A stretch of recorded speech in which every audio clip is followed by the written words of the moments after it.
I have a question about the identified nuclear capability gaps in the NPR and what you think of those from an extended deterrence perspective. That's the first one. And then the second one is in the NATO context, this debate over the B-61 life extension, whether you're in the camp that this is an increase in NATO's nuclear capability, or is this just run-of-the-mill life extension and we're reading too much into this whole argument about the modernization loophole. Thank you. Okay, first about the two supplements, the lower yield SLBM and the Sea Launch Cruise Missile. There have been varying explanations about why. I think in the NPR they are most tied to Russia and making sure that Russia doesn't believe that they could use have a limited use of nuclear weapons, including lower yield nuclear weapons, and they're thinking that there was not an appropriate response that NATO could bring to bear, and therefore they might think that we would not respond in an overwhelming way because we didn't have the appropriate capability to do so. So that is what the NPR says about it. The Slbm has somewhat different rationale both in the NPR and in things that have been said publicly by, for instance, Secretary Mattis. In the NPR, it's really more tied, I think, again to Russia. It's been, I've heard officials say, well, it's a capability that responds to their violation of the INF Treaty, but without violating the INF Treaty, because of course the INF Treaty only prohibits ground-based missiles of ranges between 500 and 5,500 kilometers. And it only prohibits them for US and Russia, not for others. That's part of Russia's problem with it, with the INF Treaty. And that this is a way where you don't have to deploy things on land, but it addresses the fact that their violation of the INF Treaty is not without a response. And I can tell you that the U.S. Congress testified before them many times. The U.S. Congress was pretty wired up about the INF violation. And what are you doing about it? Why aren't you responding to it? My view is that, do they lower the nuclear threshold? I don't think so, because I think, I've always said, while I was in office, that the hardest decision a U.S. president would ever make is the use of a nuclear weapon. And we had thousands, tens of thousands of very tactical nuclear weapons at one point in artillery pieces in NATO. We talked about those. Probability of kill of 2, the enemy and us. I mean, really, very short-range things. Low yield, backpack, atomic demolition munitions, all kinds of nuclear weapons that were lower yield than this. It did not mean it was easy to use. So I am not big on it lowers the nuclear threshold. On the other hand, does an adversary think it lowers the nuclear threshold? And there's your dilemma.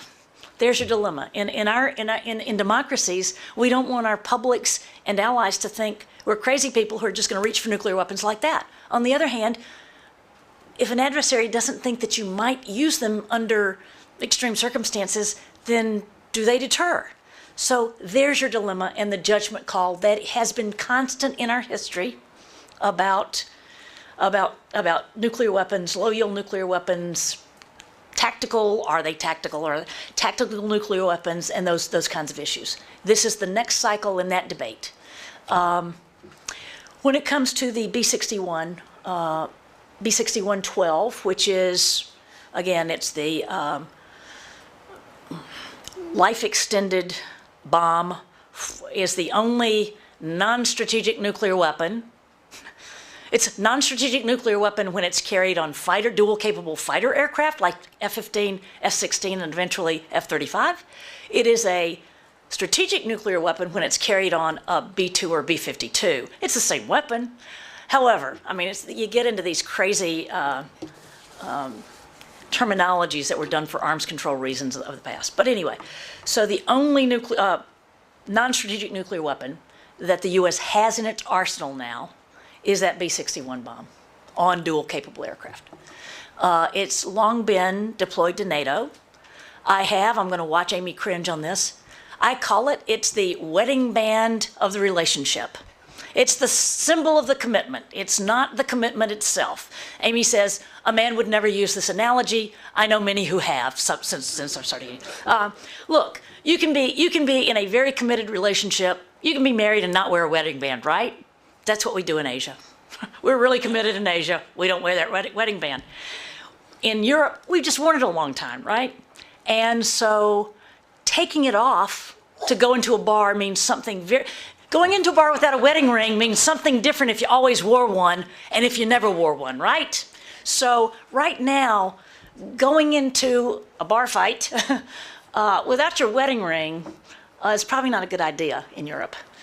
So we are indeed modernizing those non-strategic nuclear weapons in NATO. Is the B-61 what Hans Christensen says? It's a substantial improvement because it's got a tail kit on it and it's lower yield. One, it has a tail kit on it because before it had a parachute in it. It has a parachute in it to slow the bomb down enough so that the fighter aircraft can get out of the way before it comes down. The manufacturer of those parachutes doesn't exist anymore.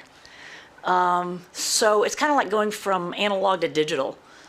When you can't really find analog much anymore, so you go to digital.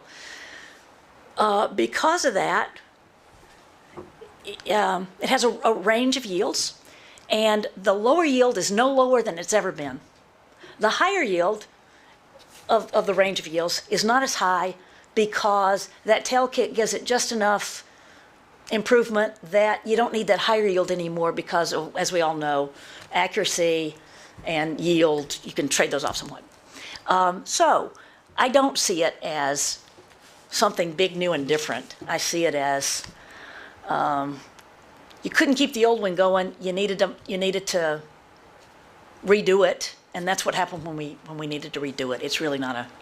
I don't see it as a new capability. But maybe I drank the Kool-Aid when I was in office. I don't know. Thank you again for your presentation.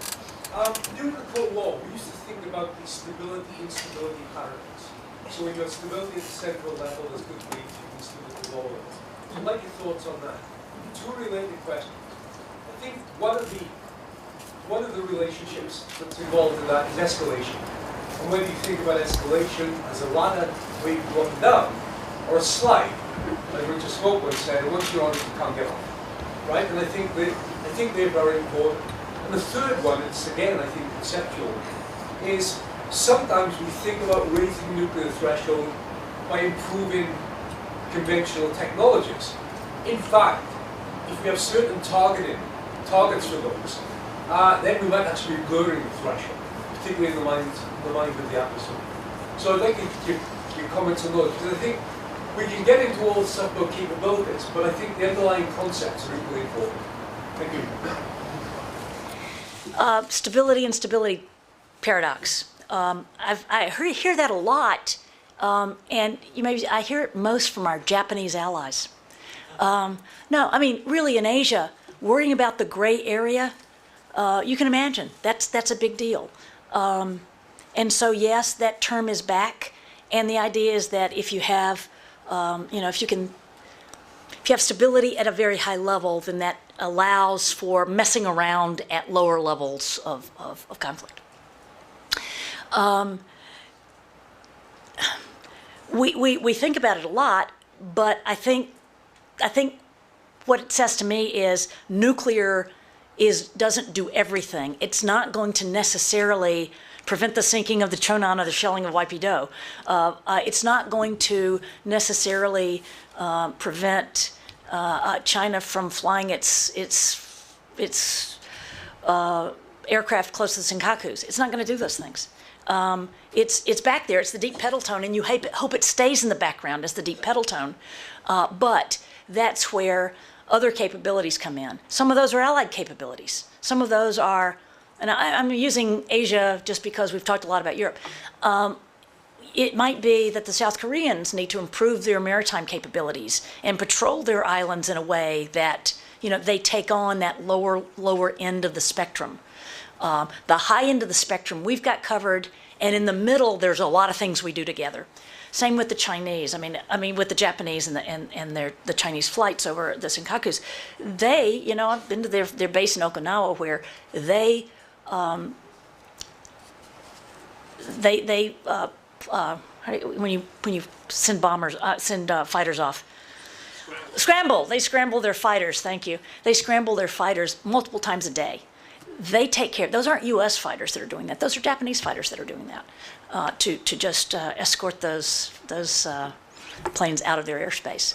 And again, we've got the high end, so they don't. Hopefully, they don't see the need. They will think we're credible enough, and they will trust us enough to take care of the high end, so they don't need their own nuclear weapons. But in the middle, there's a lot we do together. Oh gosh, missile defense. I hope we'll hear more about missile defense in the morning from General Dickinson. But with our allies in Japan, they are probably as far ahead as any ally, maybe any ally on missile defense. They see the threat, and that's part of what their contribution to an alliance. So, there's a whole range of things we worry about, and nuclear doesn't address them all. Ladder of escalation. I see it less as a nice, neat ladder than monkey bars, jungle gym. It looks like a jungle gym that went through a hurricane that then got caught in a tornado. It's all mangled. It looks like a Dr. Seuss thing to me.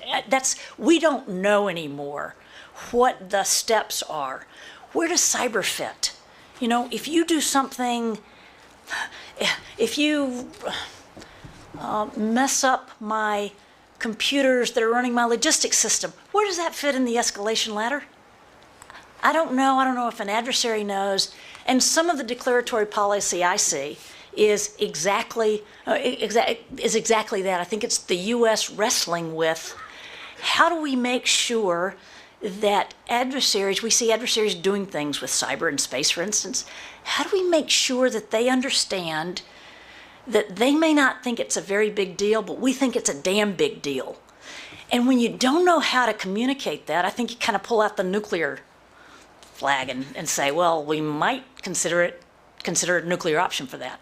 So I see us, and I see NATO, and I see allies in Asia wrestling with what does an escalation ladder look like these days? What are the capabilities? How do adversaries see if I take this step, it's too far? If I do just this little salami slice, I don't think they'll react. But if I do a bigger salami slice, I think they will. And they'll react this way. Do we know how we would react? Escalation ladder is not a ladder, I don't think. It's a mess. And the third one, conventional for nuclear. Oh, goodness. How long do we have before the cruise? No. There are a lot of things conventional forces can do. There are a lot of targets they can hit. If what you think is deterring is holding targets, and by targets I don't mean as General Bose meant this morning. I mean physical assets on the ground that you hit some way, kinetically or non-kinetically.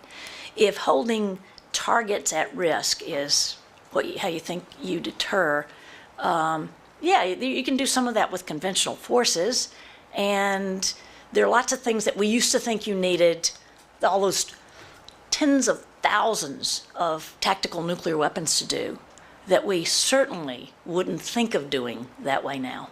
I mean, the history of the Army and the Pentamic Division. So yes, I think over time we have seen less emphasis and fewer things that you have to have a nuclear weapon to do. The real question, I think, is the psychological impact.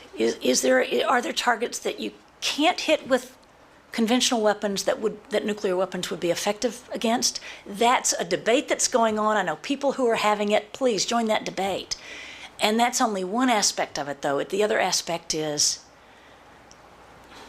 does it take nuclear weapons to deter nuclear use or not? That's a big one. That's a big one. I don't yet see a way past it, but maybe somebody will come up with something. My question, which I could have given to Stephanie earlier, but I was saving it, is whether or not, given changes in the security environment in Europe and now with the new NPR, is it time for a new DDPR? Is it time for NATO to reassess its nuclear situation again? Or is it actually the wrong time because of everything going on? So logically, of course it's the right time. Things have changed, things changed in 2014. That was a pivot point. From an alliance standpoint, I don't know, because I don't have my finger on the alliance day to day like I did a year and a half ago. When we were doing the 2016 NATO communique for the Warsaw Summit, I was just telling some of you that 7 months, that a couple of those paragraphs, there were 5 paragraphs on nuclear, 7 months of negotiation on that. The first 5 of those were with the other nuclear members of NATO. Because first, the British and the French and the US probably needed to get their act together on what we felt comfortable saying, not saying. Everybody agreed we needed to say something different. And you were right, absolutely right about the sentence you pointed out about any use of nuclear weapons would fundamentally change the nature of a conflict. That was intended. That was a message by NATO. Don't know what the Russian doctrine exactly is. Don't know what they're thinking. But if you were thinking this, think again. That's what that was intended to say. But it took a lot of effort for the alliance to come to that whole communique. Whole communique is, I don't know, 120, it's many paragraphs. 5 of them were on nuclear. So if that debate about a new deterrence and defense posture review would be really divisive in the alliance right now, we don't need that. If it wouldn't, then logically, yeah, we need a new DDPR. So I know that's a NATO answer, isn't it? But I'm serious. So I will just add, while we're talking about NATO and we're talking about allies in Asia, I will add one other thing that concerns me right now. One of my non-negotiable tenets in 40 years of dealing with allies was, don't surprise your allies. You can disagree with them, you can have debates, you can negotiate for 7 months over, 5 paragraphs, that's fine. Don't surprise them, because that calls then into question, their ability to, your credibility with them. And so I'm concerned about that right now, about whether our allies are surprised about things. And I would just, all of you who are in government, who are dealing with allies, please have the discussions, have the debates, but do it together, before you go on TV. I think it's a better way to handle alliances.